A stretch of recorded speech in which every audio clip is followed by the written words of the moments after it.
anong suggestion niyo daw how to revive Philippine movies?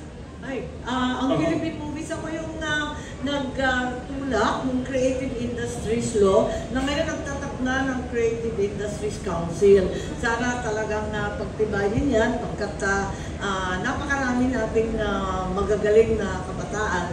At higit sa lahat, hindi ko alam kung talagang nawawala na lang ang ating film industry o talagang tayo naman ay nawawala sa paniniwala na may film industry pa. So, importante talaga, manindigan tayo dyan, tulungan natin. Ang dami-daming producer. Ang problema ngayon, yung distribution, kung paano kumita. Baka sintomas na ng problemang ito, ang issue na napakarami daw artista na tumakbo sa politika. Oo nga. Ayun nga. At yun nga ang sinasabi at kailangan talaga natin tulungan ang ating film industry sa hunot dulo. Hindi naman magaling sa sports lagi ang Pilipinas, kundi iilan lamang.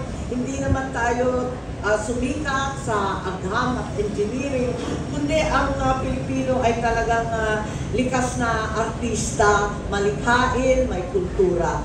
So sana itong talent na ito ay talagang i-develop natin at bigyan natin ng pagkakataon ng bawat isa. Thank you, Senator.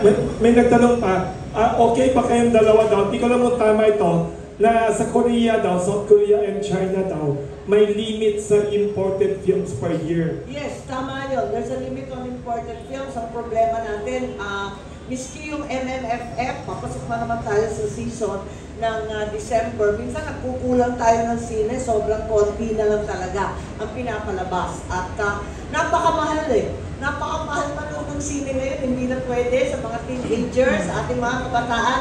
Mabigat na yung 400 times 2. Diba? Alam nga naman, manood ka ng sine mag-isa. Alam nga naman na hindi ka kakain kahit pang-disal man lang. Ang pamasahe, mabigat eh. Hindi ka tulad natin, na linggo-linggo, nanonood talaga tayo. Kaya kinakailangan, alamin natin, aralin natin yung iba't iba pang Netflix, katulad na nabanggit ni Senator Tin, yung pay-per-view, yung iba't ibang YouTube, kung ano-ano na mga platform kung saan pwede ma-monetize yung isang katutak na napoproduce, pero hindi naman napapalabas.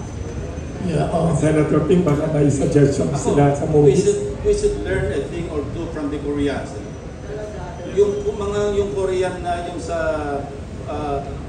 cultural arts, sa sining at saka sa sining, saka sa kultura, napakalaki ng improvement ng Korea. Na penetrate nila hindi lamang yung Philippine market, hanggang western, buong mundo na. And I think we should learn from them how they managed to do it.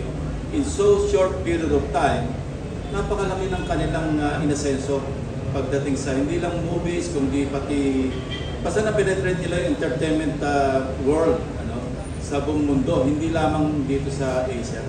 So we should learn from them. Yes, tama si Senator Ping. Dati kasi ginagawa natin yan, talagang lilimitahan yung mga sine. Pagkatapos nauna tayo sa film festival, nauna tayo kesa sa Busan, nauna din tayo kung tutuusin doon sa ECP, yung experimental cinema. Nauna tayo pero para yun.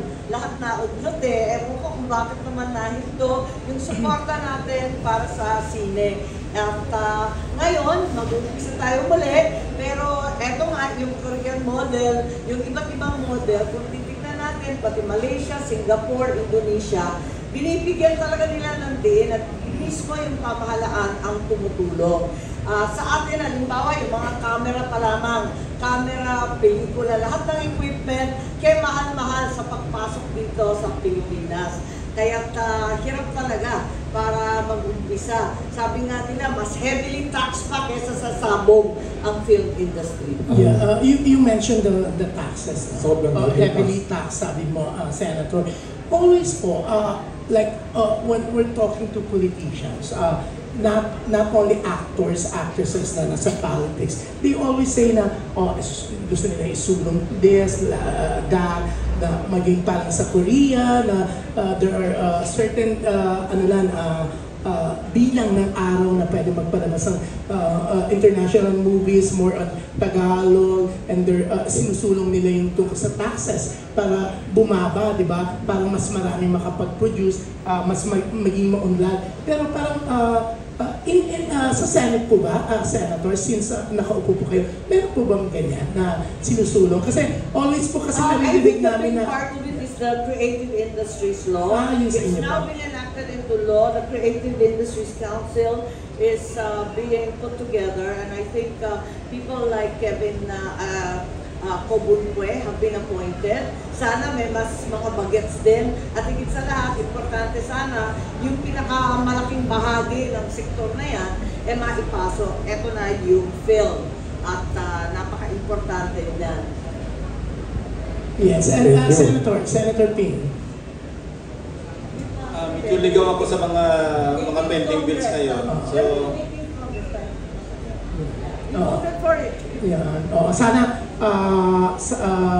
after the 2025 election, sana mas matutukan pa, mas yung lalo na sa yung taxes sa mga movies na sana magkaroon ng katuparan talaga. Pero yeah, thank you. And Wilson, ako talaga, I really like to congratulate you. Ang Thank you. bongga-bongga Thank you, on the John. 10th year of World Pandesal Day. Thank you very Talagang much. lalo siyang lumalaki. Nakita Thank you. naman namin, ang dami mo talagang Thank you. naghihintay sa labas para Thank you. mabigyan mo sila ng ayuda. And Thank you. for that, congratulations. Thank you talaga. very much. Kasi nakita ko sa ibang bansa, proud sila sa tinapay nila. Like France, sobra silang proud sa baguette nila. Sobra silang proud sa baguette nila at saka baguette bakers nila. May pina-register pa nila sa UNESCO yata na cultural something, pizza, yung mga pagkain, proud sila. Tapos nakita ko, Senator Ping, nung nabili ko to from the original owners, 1939 pa to, ayaw na nila kasi mahirap daw ang negosyo ng panaderia, marami ng pabrika ng mga tinapay. Nakita ko yung mga bakers natin na Pilipino, hindi pala matatalo sa European, Japanese, French, and Korean bakers. Tapos, research ko din, akala ko din noon, katulad din Senator Ping, Senator Amy, akala ko Spain galing ang pandesal. Research ko, tayo lang pala sa Pilipinas may pandesal. Wala sa Spain, wala sa Mexico, wala sa South America. So, naisip ko, i-promote natin, pagmalaki natin ang kultura ng baking sa Pilipinas. Saka kawawa yung mga panadero sa Pilipinas, sa buong mundo. At tulad pa tayong lahat, nagigising na sila, gumagawa na sila ng tinapay bago pa tayo magising. So we want to honor bread and also promote yung Sarili natin na pandesal. Oo, saka yung hunger, overcome hunger. May tanong ako, John, baka pwede natin tanongin silang dalawa. Kung gawing pelikula, yung buhay ni Senator Amy naging pelikula na. Pero hindi biopic yan, parang it's a family story. Tapos si Senator Ping, naging story din. Ang daming Pink Flags. Oo, naging may ano Super din. Cup, may iba-iba, di ba? Oo. May Robin Padilla noon, tapos si Senator Amy din, di ba? Yung... Actually, bata pa si Senator Amy. Oo. Kasama na siya doon sa buhay ng parents niya, di ba? Yes. Na ginampanan nila Ay, oo, Gloria bata pa sila. Romero. Oo, di ba? Uy, Ang bongga ng yeah. movie niyo, no?